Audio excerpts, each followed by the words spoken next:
Just how concerned should you be about Deshaun Watson and the Cleveland Browns? All that and more in this episode of the Locked On Dynasty Football Podcast. You are Locked On Dynasty Football, part of the Locked On Podcast Network. Here are your hosts, Marcus Mosher and Kate Madjuk. Welcome back to the Locked On Dynasty Football Podcast, part of the Locked On Podcast Network, your team every day. We'd like to thank you for making us your first listen of the day. This episode is brought to you by FanDuel, the official sportsbook of Locked On. Make every moment more. Right now, new customers can bet $5 and get $200 in bonus bets guaranteed. Visit FanDuel.com/lockedon to get started. I am your host, Marcus Mosher. You can follow me on Twitter at Marcus_Mosher. Joining me today, as always, is Kate Madjuk. We are going to start to look at some players that are concerning us a little bit, Kate, that we're maybe starting to panic a little bit after week 7. And we've got to start with Deshaun Watson of the Cleveland Browns. So he was cleared to play in this game. His first pass in this game was a dump down to Kareem Hunt that was about 5 yards too short. His next pass was an interception on a ball down the field to Elijah Moore that wasn't even close, followed with 3 more incompletions. And then his final throw of the game was a play. He short-armed a throw to Marquise Goodwin. It was intercepted. He got hit on the ground, laid on the ground for a little bit. It was eventually ruled an incomplete pass. And then we never saw him again. Where are you at with Deshaun Watson? It was like the most bizarre sequence of events, Marcus. It was very bizarre. So we saw like on the replay, right? He looked like he got his bell rung a little bit. And the way that he kind of just, laid there on the ground, looked a little bit loosey-goosey when you saw like the slow-mo replay. It didn't look good. I thought for sure that he was going to be managing a concussion. And then we hear he's being evaluated for a concussion. Okay, that makes sense. Then you hear he's been cleared. And you literally never see him again, despite the fact that this was not like a great game, right? Like this wasn't a a game where you like there was a reason to bring him back in, right? This Colts defense is not very good. No, like PJ Walker didn't move the ball, right? Well, like that's the other thing. PJ Walker's not good at all either. Breaking news. PJ Walker's not good. Completed 15 of 33 pass attempts, 178 passing yards, no touchdown, had an interception, 2 turnover worthy plays. Just not a Should have had a fumble at the end of the game that would have ended the game, but got bailed out by a penalty. Sub 50 NFL passer rating, just not a good game. So like when you're watching PJ Walker play, you think, why aren't they bringing Deshaun Watson back in once they get the news that he's officially been cleared? It was just a very bizarre day. And can I Marcus, really quickly, I'm going to be honest, it looks like Deshaun Watson doesn't want to play football. I think that's part of it. As somebody who was heavily invested in the Browns yesterday, when Deshaun Watson got hurt and then they cleared him to come back in, I had the same feeling that the Browns coaching staff had. Is let's roll with PJ Walker. He gives us a better chance to win right now. I know part of it was Watson's arm just didn't look good. Like he just didn't look like he had any velocity on both of his interceptions. Again, one was overturned. There was just no zip on the ball. And I think that probably comes from this shoulder injury that he's dealing with. But at the same time, there's no confidence there at all. And I tweeted this yesterday. I don't know how he goes from being a top, whatever you want to call him, top 7 quarterback in 2019 and 2022, a bottom 5 starter. I've been very patient with him. I've been one that said, hey, let's give him some more time in this offense. He'll eventually shake off the rust. He hasn't. Like I think this is just kind of who he is right now. I mean, the good thing if you are a Deshaun Watson fantasy manager is that this team, like I don't necessarily know that this team is in a position to move on anytime soon. Right? They can't. All things considered, a career low 3.7 touchdown rate as a passer, just passing for 170 total yards per game, 10.3 yards per completion, also a career low. Like across the board, he's not looking like the same quarterback. And I think like we saw hints of that last season, but there were some reasons that you could justify maybe he's shaking off the rust, etc. That's no longer the case here anymore. And I do think that like if I'm a Deshaun Watson manager, even in a super flex league, he's kind of a liability. I'm going to look to move on, especially if there's anybody that kind of believes like, okay, you've got Amari Cooper who just is, I think, playing out of his mind as well as he can under the current circumstances. Has had 3 down weeks here over the last 3 weeks, which does coincide with Deshaun Watson's absence here for the team. Like the potential, I see the potential in this team. The defense is really strong, but I'm gonna look to move on and sell him for pretty much anything that I can get. Heading into this month, the overall quarterback 16 in Dynasty League football rankings, going behind Brock Purdy, Jared Goff, going just ahead of Kirk Cousins, Sam Howell, Geno Smith, Bryce Young. Which I don't understand. I'll take Bryce Young all day long over Deshaun Watson. Give me the upside. And it's crazy because you don't look at Bryce Young as an upside kind of guy for fantasy, but I think I'm out on Deshaun Watson. Let me ask you this, to Kate. trade him for whatever I can get. What's the worst quarterback that you would take in a trade? Would you take Daniel Jones in a trade for Deshaun Watson? Because that's probably the cutoff where I would say now I'll lean with Watson. That's probably the cutoff for me, just because I think at least Watson has the upside and basically the performance we're seeing on the field kind of comparable. But Deshaun Watson, at least he's got the financial investment that keeps the Browns trapped. We know he's going to be a starter for the next 2 years at the very least. Yeah, and Daniel Jones, like to that point, he people can argue that he received far too high a contract for the way he's performing, but the team can also move on a bit more quickly than they can from Deshaun Watson, and suddenly he's irrelevant. So I think that's probably a fair cutoff here. Like Bryce Young, that he's going to be given unlimited chances. Geno Smith, maybe not lighting the world on fire this year, but he's got one of the best skill position player groups in the entire football league. I think that is probably a very fair cutoff here, where if I could trade any of these guys 1-for-1 for Deshaun Watson, I'm doing it. And heck, if I even need to throw in like a pick on top of it just to get him off my team as that liability, I'll take that all day. He's basically played, he played 5, snaps in this game. He's played 9 games in the last 4 years. That's not a lot of football, Marcus. That's only 9 more. Wait, you said 9 games? 9 games, yeah. Yeah, that's only 9 games more than I've started. So that's not good, Marcus. I'm just kind of out. Like I don't know. To me, it feels like Cleveland is stuck running 2 different offenses when Watson's in the game and when every other quarterback is in the game. And it feels like when Watson's not playing, the offense is actually able to move the ball the way Kevin Stefanski designed the offense. But when Watson is in there, everything just looks so clunky. There's so many. Looks hard. Everything looks so hard. Yes, I don't get it. I'm with you. I think I'm trying to sell now. I'm willing to sell low.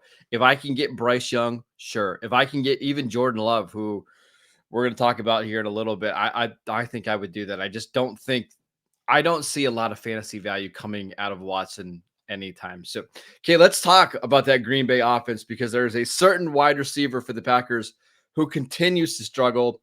We will get to that next.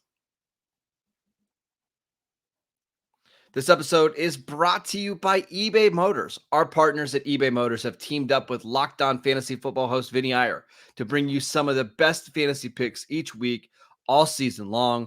Whether you're prepping for your daily draft or you're scouting the waiver wire, each week we're going to provide you the players that are guaranteed to fit on your roster.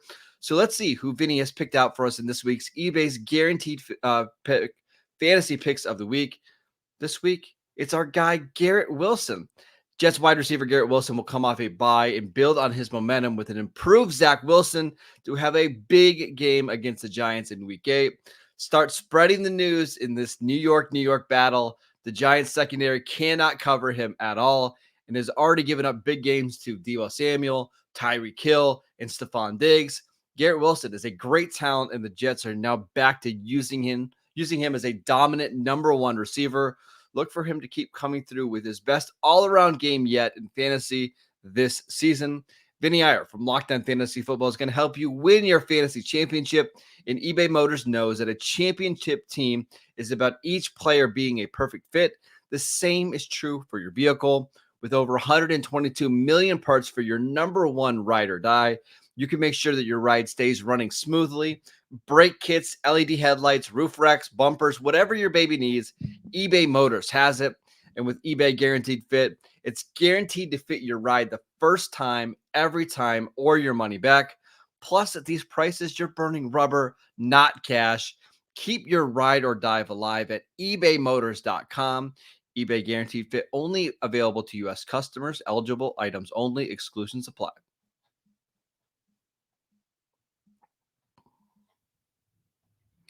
Welcome back to the Locked On Dynasty Football Podcast. We want to let you know that every single Friday, Locked On NFL Kickoff Live is going to be going live on every NFL YouTube channel at 2 p.m. Eastern.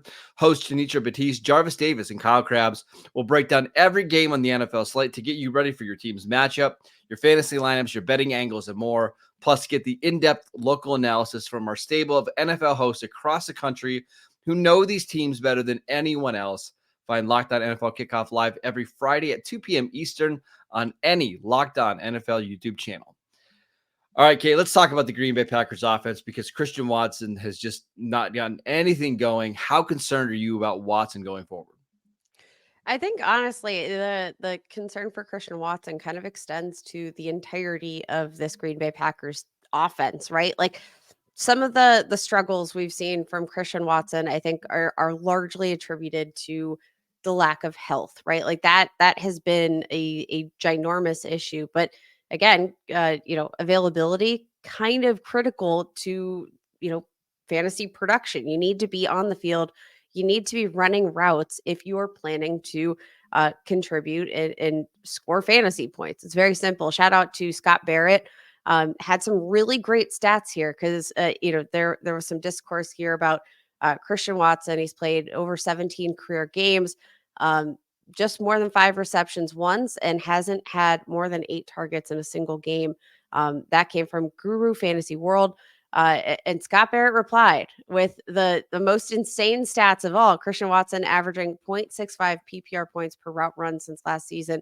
That ranks third among wide receivers and averaging 17.7 fantasy points per game when he's played over 66% of team snaps. Now, the big issue, right, is that again, he hasn't played many of those games. And so much of that fantasy production because of the fact that he isn't necessarily getting that volume that you would like to see comes on the back of touchdowns. And again, that goes back to our whole issue, right? Of looking at Jordan Love started the year off red hot in terms of touchdown production and efficiency, and since has tapered off. And that's generally, I think, been where we're seeing this giant slog in fantasy production for Christian Watson.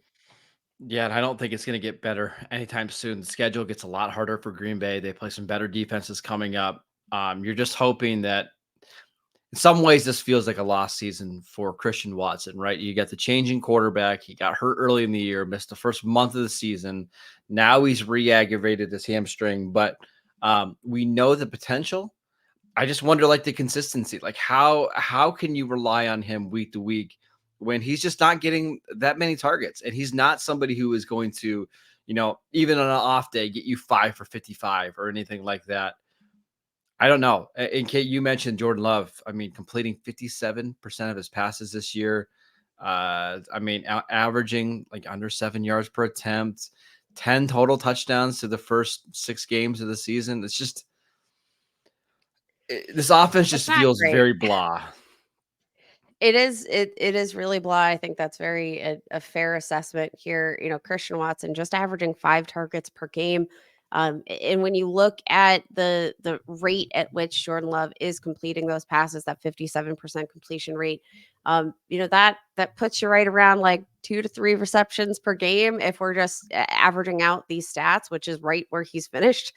And that it's kind of been a killer, right? It's either all or nothing with Christian Watson. He is averaging almost 18 yards per reception, which is wild, but the target share isn't there. And, on average, Jordan Love is not producing touchdowns at a consistent enough rate, to Well, this point in the can I make season a after prediction? getting off to that start. Yes, please. I don't think it's going to happen before the deadline, but I think this offseason Green Bay is going to go out and get a veteran receiver. Like, because I know that they want these young kids to grow, Romeo Doubs and Christian Watson and Jaden Reed, but they've got to get somebody that can like be a bona fide number one receiver. And that's my fear here of a Watson owner is that they go out and get Brandon Ayuk, who's a free agent after this year. Maybe San Fran can't afford him. And they bring in Brandon Ayuk, and now Watson's kind of running as the number two, and you've got Jaden Reed playing in the slot with Romeo Doubs mixing in. I think, considering that Christian Watson is being drafted as wide receiver 23 right now, I'm considering selling low, selling high, whatever you want to say here. Yeah, I think that's totally fine. And coming out of college, right? Coming out of North Dakota State, like relatively untested, coming out of the FCS, he was an incredible athlete. And that's sort of what draws you to him in terms of that potential upside. He's 6'4", 208 pounds, running a 4.36 40-yard dash. Like, you get the speed that translates to being a vertical threat down the field.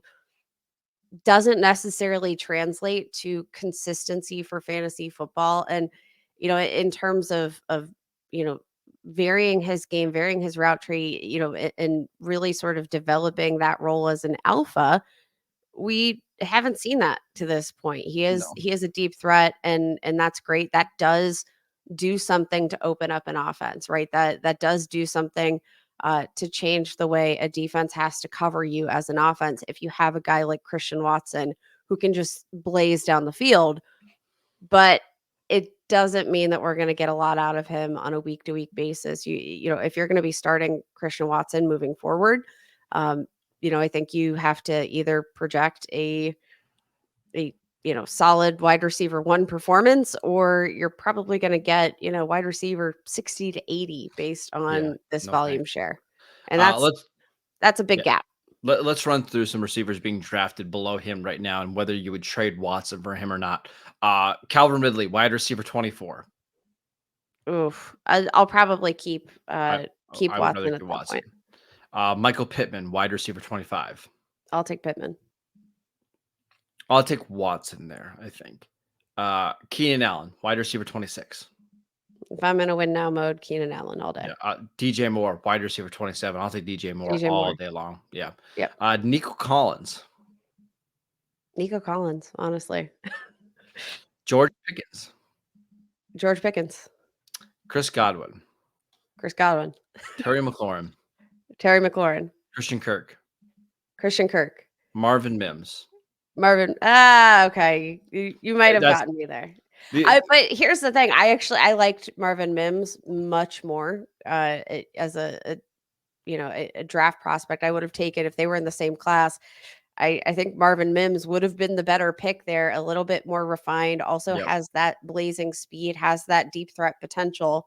But I think he's an overall better wide receiver. So if those two were like neck and neck in the same draft class, and I could have sent maybe Marvin Mims to the Green Bay Packers, I would take Marvin Mims. But I'm a little tepid about the usage so far, and I'm very not feeling good about the state of the Broncos as an organization, which I'll say is the tiebreaker.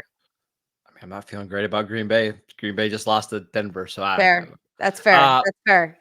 Okay, let's talk about one of the most added tight ends in redraft leagues who basically gave you nothing in week 7. We will get to him next.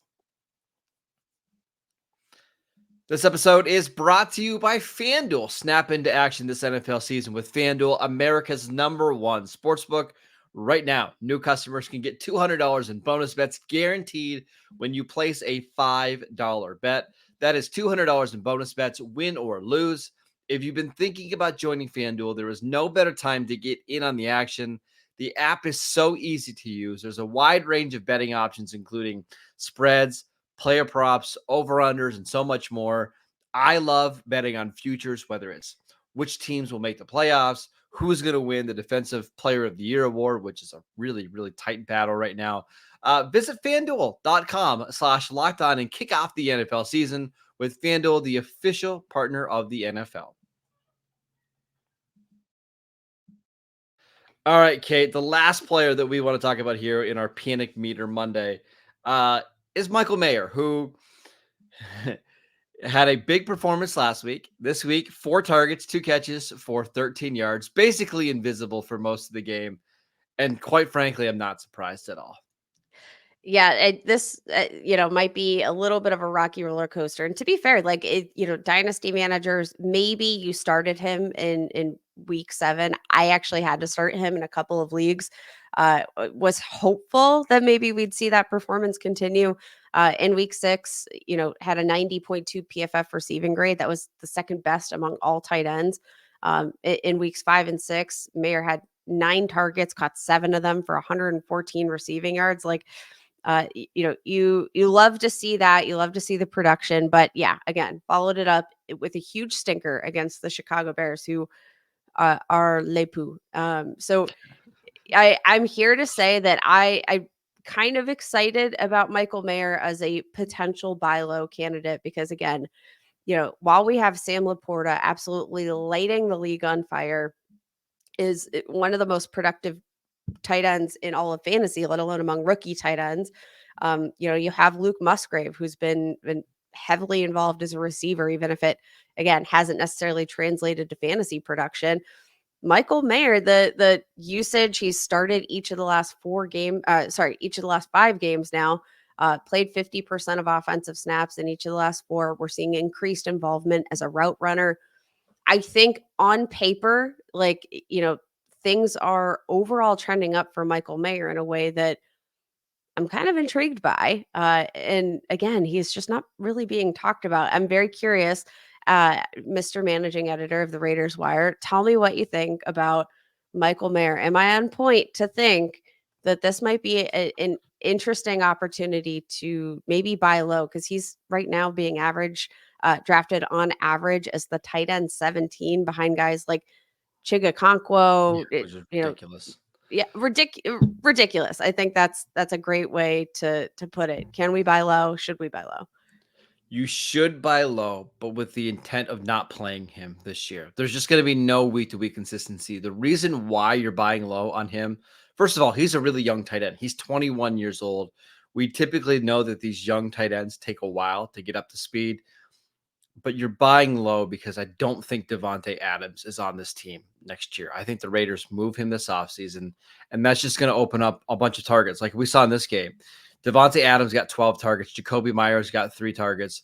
Michael Mayer was 3rd on the team with 4 targets. And this isn't a game where they threw the ball 45 times. I just don't see him being a consistent week-to-week option with Adams and Jacoby Myers on the field. But with the way the season is going, I just don't see any way that Adams is on this team next year. I think the Raiders are going to want to move him. I think Adams is going to want to move. And that's when I think you'll see Mayer become a more prominent receiver in this passing game. Yeah, it's kind of like they forgot the tight end position existed in any sort of facet of the imagination to start the season. But you like to see that increased usage. And I mean, coming out of Notre Dame, Michael Mayer, one of the most well-rounded overall NFL tight ends. And to be fair, like that sometimes can be hurtful for a player's like overall fantasy production to start, right? Because if they are a well-rounded tight end with the ability to block when asked, I think that sometimes slows down that learning curve, because you are, you're not playing like a Sam Laporta where you're running a million routes. You're having to manage more of those nuances of the tight end position, which includes learning the blocking schemes as well as, the route running, etc. So maybe we're going to see a slow curve. I'm not disappointed that after we saw a really nice bump in production that we saw a decrease. I think you're right. It's probably going to be a really rocky road. Just don't plan on starting him at all this year unless you need a bye week fill in. And then Yep. just hope one of two or possibly even two things happen. Number one, Adams gets traded, and number two, Josh McDaniels gets fired. The Raiders have not scored more than 19 points in any game on offense this season. It's just clear that this offense isn't working. It's very outdated, despite having a lot of playmakers. So if they move on from McDaniels, I would also see them moving on from Adams, and that's just going to give who, regardless of who they bring in as a head coach, a bigger role for Mayer. So I love the long-term outlook for Mayer. Hate the short-term future for him. I'm all in. Okay, I like it. It's fun. You can get him for nothing right now. And honestly, like in your redraft leagues, I won't be shocked if he gets he's dropped in like 30% of leagues this week after a And stinker. I think that's totally fair. Like I agree with you. I don't necessarily think he should be in many conversations, unless it's a very deep redraft league, maybe tight end premium, Yep. etc. But for those who are in rebuild mode in a dynasty league, I think that Michael Mayer just is such a solid trade target with a lot of upcoming opportunity. All right, that is it for today's show. We want to thank you for making Locked On Dynasty your first listen every single day. We are free and available on all platforms. Check out the show on YouTube. We post shows every single day over there. Go follow Kate on Twitter at Kate Maju. Check out our work on ProFootballFocus.com. I'm at Marcus_Mosier, and we will see you guys right back here tomorrow.